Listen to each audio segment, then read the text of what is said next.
Video games are by far my favorite medium. Games can be incredibly touching, emotionally challenging. They can boost our creativity, celebrate social gatherings, and even help us take on new identities.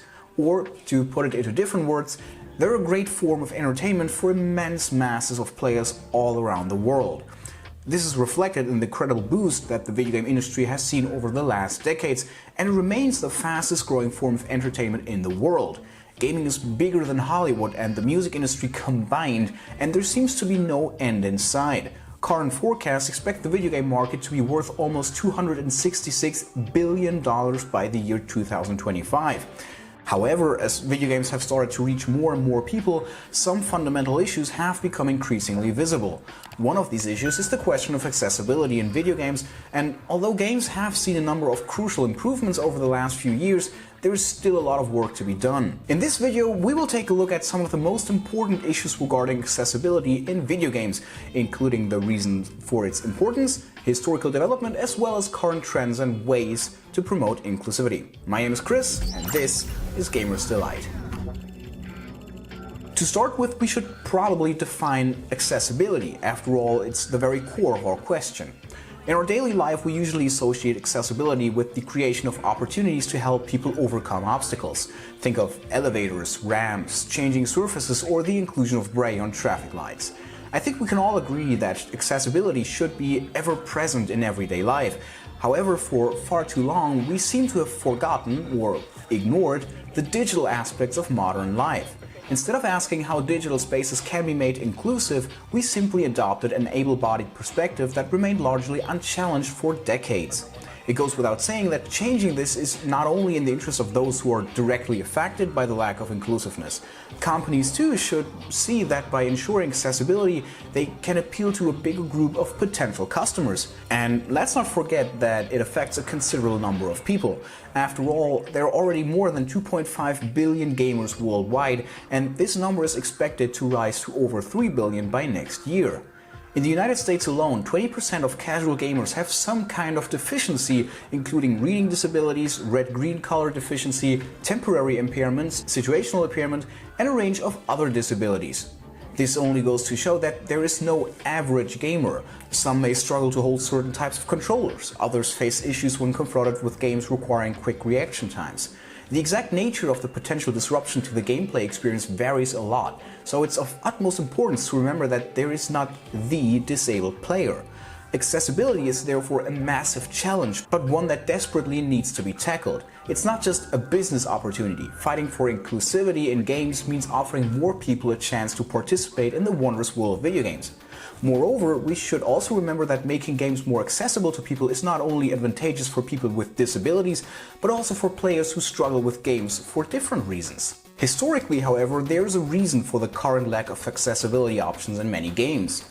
Early games were shipped with no regard for accessibility at all, and even if some developers started exploring this field, it remained incredibly challenging to participate in this medium. For instance, in 1989, Nintendo released the so-called hands-free controller, a new input device for the Nintendo Entertainment System, which was aimed at disabled people. However, the controller cost far more than the console did and was only available to purchase through Nintendo's customer service line.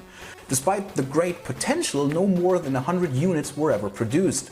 Let me be clear, there had already been early home consoles and arcade machines that did in fact offer difficulty settings and improved control options even before the NES was produced. The issue was, however, that these advancements were not the result of collective industry efforts, but rather small developers attempting to fix certain issues. From the early days on, it was up to those affected to take matters into their own hands, something that has, unfortunately, remained true to this very day. If games did have functions to assist disabled players, they were often either accidental or intended for a completely different purpose. Even to this day, countless games are still being released without any care for accessibility or with such options only as an afterthought. According to an article by Jason Schreier from 2011, features like closed captioning or button remapping are the first to be scrapped when deadlines begin to loom. Other games still uphold the get good mentality, believing that a game should be shipped without features like difficulty options for the sake of bragging rights. And even if games do include accessibility options, They're often not prominently advertised, making it hard for those with disabilities to find out which games they can actually play. Part of the reason may be the fact that the video game industry remains in a state of fast-paced change and development. Principles that apply to the framework of game design today may not be up to date tomorrow, so it's understandable that the process takes time. To make games more accessible, we first have to collectively understand how this can be achieved, and it's quite clear that there's no consensus in this regard yet. While the lack of standardized accessibility options is an issue now, it also offers the chance to find more creative ways of tackling the most prominent issues. However, it would be wrong to lump together the entirety of the video game industry. Especially over the last few years, some developers have started to show an increased care for including accessibility options, all of which deserve to be applauded for pushing the industry into the right direction. One of the studios that are on the forefront of this development is Rare, with their work on Sea of Thieves. Since the game's release in early 2018, the developers pushed out more than 40 updates containing some form of accessibility improvements, and although some of these features may seem as very specific for this game, they can help us make other games and game design in general more accessible. For instance, in Sea of Thieves, player communication is a vital part of the cooperative gameplay. In order to enable people with disabilities to make the most out of this aspect, the game features things like voice chat translation, UI narration, speech to text, as well as text to speech. On a similar note, the Let Games Read to Me option helps users traverse both the game and its UI. Again, this is just one aspect of the improvements made by the team since the game's launch. They've also worked on the game's visuals, controls, and audio to assist players who would otherwise be unable to enjoy this game. And the most important thing is, Sea of Thieves is a wonderful example for the fact that game developers can indeed add accessibility options after a game's release. And while the game's business model sure has helped in this regard, it implies nonetheless that the lack of accessibility settings and patches in other games comes down to a lack of serious interest. Luckily, there are quite a few games who have proven themselves to be rather exceptional when it comes to tackling these issues, but this is kind of the problem. Having accessibility settings should not be enough to consider a game outstanding. If anything, they should be seen as an integral part of what makes a game good in the first place. I mentioned that one of the major issues with the development of accessibility settings is that many efforts are still experimental at best.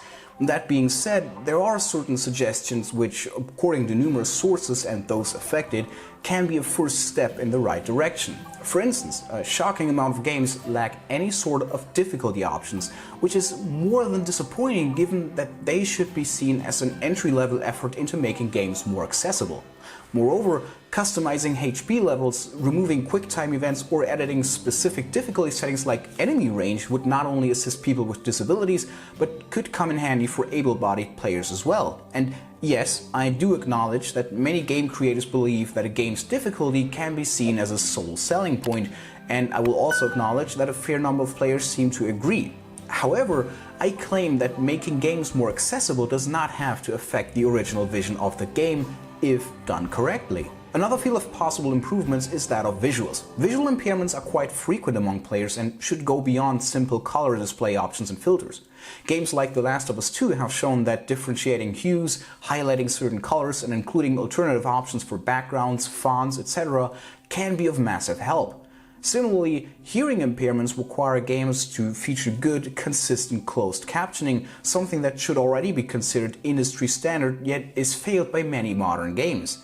Games should not only offer subtitles for key cutscenes, but for the entirety of the game's auditory features.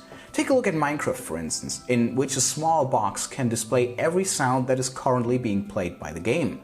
Simple, but incredibly helpful. And lastly, we need to rethink the area of input assists. Especially in the age of 3D printing, designing and producing custom game controllers should no longer be a foreign thought. I really have to give both Microsoft and Sony credit for their efforts in this regard, although Sony has taken quite a bit longer to come forward with a solution that is similar to the Xbox Adaptive Controller. That being said, the introduction of Sony's fully customizable accessibility controller titled Project Leonardo will be another push towards more inclusivity. On top of that, button remapping options are becoming more and more popular and have proven to be a great addition for all kinds of players, as they allow players to adjust the input settings to their liking. I propose that further collaborative efforts are needed between game developers and manufacturers of game controllers to develop additional assists for those whose motor functions are impaired. But perhaps more importantly, we as a gaming community need to change as well. When I said that accessibility must no longer be an afterthought in the concept stages of game development, then this must also be extended to those who play these games. For too long, we have simply ignored the problem for a variety of reasons. Some didn't see the importance, others were willfully ignorant. In my opinion, we can no longer afford to half-ass this topic. Instead, we need to talk about it more in reviews, in discussions, etc. Praise games that do well, call out those who are unable to progress, and above all, listen to those who are affected, hear their stories, their issues, and then think how we as gamers and developers, as publishers, can improve on this huge issue.